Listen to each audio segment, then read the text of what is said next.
Okay, I decided that since I have, free time, I will read you guys more from the Berlin stories. And this is an excerpt, beginning, I think, of the Landaus. I don't think I did this one. I think I did the Berlin story, Berlin Diary. Okay, the Landaus. One night in October 1930, about a month after the elections, there was a big row on the Leipziger Strasse. Gangs of Nazi roughs turned out to demonstrate against the Jews. They manhandled some dark-haired, large-nosed pedestrians and smashed the windows of all the Jewish shops. The incident was not, in itself, very remarkable. There were no deaths, very little shooting, and not more than a couple dozen arrests. I remember it only because it was my first introduction to Berlin politics. Fraulein Meyer, of course, was delighted. "Serves them right," she exclaimed. "This town is sick with Jews. Turn over any stone and a couple of them will crawl out. They're poisoning the very water we drink. They're strangling us. They're robbing us. They're sucking our lifeblood. Look at all the big department stores. Wertheim, KDW, Landauers. Who owns them? Filthy, thieving Jews." "The Landauers are personal friends of mine," I retorted icily, and left the room before Fraulein Meyer had time to think of a suitable reply. This wasn't strictly true. As a matter of fact, I had never met any member of the Landauer family in my life, but before leaving England I had been given a letter of introduction to them by a mutual friend. You okay? Okay. I mistrust letters of introduction, and should probably never have used this one if it hadn't been for Fraulein Meyer's remark. Now, perversely, I decided to write to Frau Landauer at once. Natalie Landauer, as I saw her for the first time 3 days later, was a schoolgirl of 18. She had dark, fluffy hair, far too much of it. It made her face with its sparkling eyes appear too long and too narrow. She reminded me of a young fox. She shook hands straight from the shoulder in the modern student manner. "In here, please." Her tone was peremptory and brisk. Josie's playing with her collar. The sitting room was large and cheerful, pre-war in taste, a little over-furnished. Natalia had begun talking at once, with terrific animation, in eager, stumbling English, showing me the gramophone records, pictures, books. I wasn't allowed to look at anything for more than a moment. "You like Mozart?" "Yes. Oh, I also. Very much. There's pictures in the Kronprinz Palace. You have not seen it? I shall show you one day. Yes? You are fond of Heine? Say quite truthfully, please." She looked up from the bookcase, smiling with a certain schoolmarm severity. "Read. It's beautiful, I find." I hadn't been in the house for more than a quarter of an hour before Natalia had put aside 4 books for me to take with me when I left. Tonio Crozier, Jacobson's stories, a volume of Stefan George, Goethe's letters. I know I said that last name wrong. "You are to tell me your truthful opinions," she warned me. Suddenly, a maid parted the sliding glass doors at the end of the room, and we found ourselves in the presence of Frau Landauer, a large, pale woman with a mole on her cheek and her hair brushed back smooth into a knot, seated placidly at the dining-room table, filling glasses from a samovar with tea. There were plates of ham and cold-cut wurst and a bowl of those thin, wet, slippery sausages which squirt you with hot water when their skins are punctured by a fork, as well as cheese, radishes, pumpernickel, and bottled beer. "You will drink beer," Natalia ordered, returning one of the glasses of tea to her mother. Looking around me, I noticed that the few available wall spaces between pictures and cupboards were decorated with eccentric, life-size figures, maidens with flying hair or oblique-eyed gazelles, cut out of painted paper and fastened down with drawing pins. They made a comically ineffectual protest against the bourgeois solidity of the mahogany furniture. I knew, without being told, that Natalia must have designed them. Yes, she made them and fixed them up for a party. Now she wanted to take them down, but her mother wouldn't let her. They had a little argument about this, evidently part of the domestic routine. "Oh, but they're terrible, I find," cried Natalia in English. "I think they're very pretty," replied Frau Landauer placidly in German, without raising her eyes from her plate, her mouth full of pumpernickel and radish. As soon as we had finished supper, Natalia made it clear that I was to say a formal good night to Frau Landauer. We then returned to the sitting room. She began to cross-examine me. Where was my room? How much was I paying for it? When I told her, she said immediately that I had chosen the wrong district. Wilmersdorf was far better, and that I had been swindled. I could have got exactly the same thing, with running water and central heating thrown in, for the same price. You should have asked me, she added, apparently quite forgetting that we'd met that evening for the first time. I should have found it for you myself. Your friend tells us you are a writer, Natalia challenged suddenly. Not a real writer, I protested. But you have written a book, yes? Yes, I had written a book. Natalia was triumphant. You had written a book, and you say you are not a writer. You are mad, I think.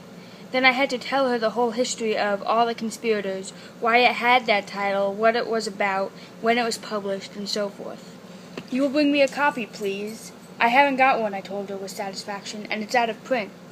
This rather dashed Natalia for the moment, then she sniffed eagerly at a new scent. And this what you will write in Berlin? Tell me, please. To satisfy her, I began to tell the story of a story I had written years before for a college magazine in Cambridge. You okay? I'm going to assume you're fine. I improved it as much. Oh, she's playing with a bone. To satisfy her, I began to tell the story of a story I had written years before for a college magazine in Cambridge. I improved it as much as possible extempore as I went along. Telling this story again quite excited me, so much so that I began to feel that the idea in it hadn't been so bad after all, and that I might really be able to rewrite it. At the end of every sentence, Natalia pressed her lips tight together and nodded her head so violently that the hair flopped up and down over her face. Yes, yes, she kept saying, yes, yes. It was only after some minutes that I realized she wasn't taking in anything I said. She evidently couldn't understand my English, for I was talking much faster now and not choosing my words. In spite of her tremendous devotional effort of concentration, I could see that she was noticing the way I parted my hair, and that my tie was worn shiny at the knot. She even flashed a furtive glance at my shoes. I pretended, however, not to be aware of all this. It would have been rude of me to stop short and most unkind to spoil Natalia's pleasure in the mere fact that I was talking so intimately to her about something which really interested me, although we were practically strangers. When I had finished, she asked at once, "And will it be ready? How soon?" For she had taken possession of the story, together with all of my affairs. I answered that I didn't know. I was lazy. "You are lazy?" Natalia opened her eyes mockingly. "So? Then I'm sorry. I cannot help you." Presently I said that I must go. She came with me to the door.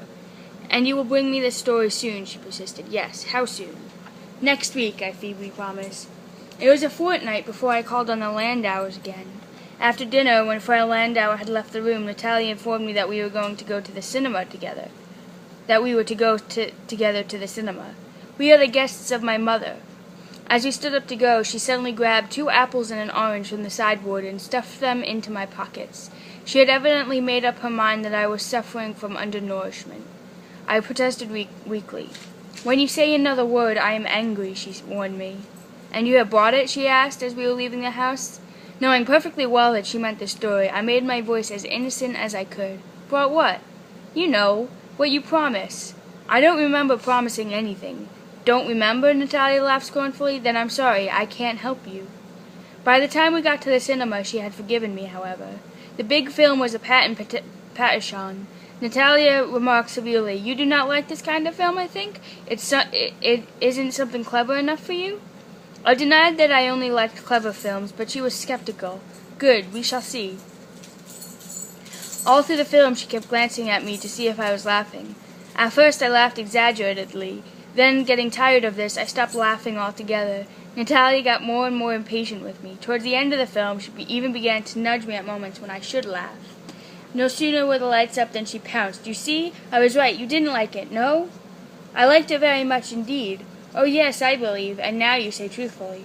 "I have told you. I liked it. But you did not laugh. You are sitting always with your face so Natalia tried to imitate me, and not once laughing. "I never laugh when I am amused," I said. "Oh yes, perhaps. That shall be one of your English customs, not to laugh. No Englishman ever laughs when he's amused." "You wish I believed that? Then I will tell you, your Englishmen are mad." That remark is not very original. "And must always my remarks be so original, my dear sir? When you are with me, yes." "Imbecile!" We sat for a little in a cafe near the zoo station and ate ices.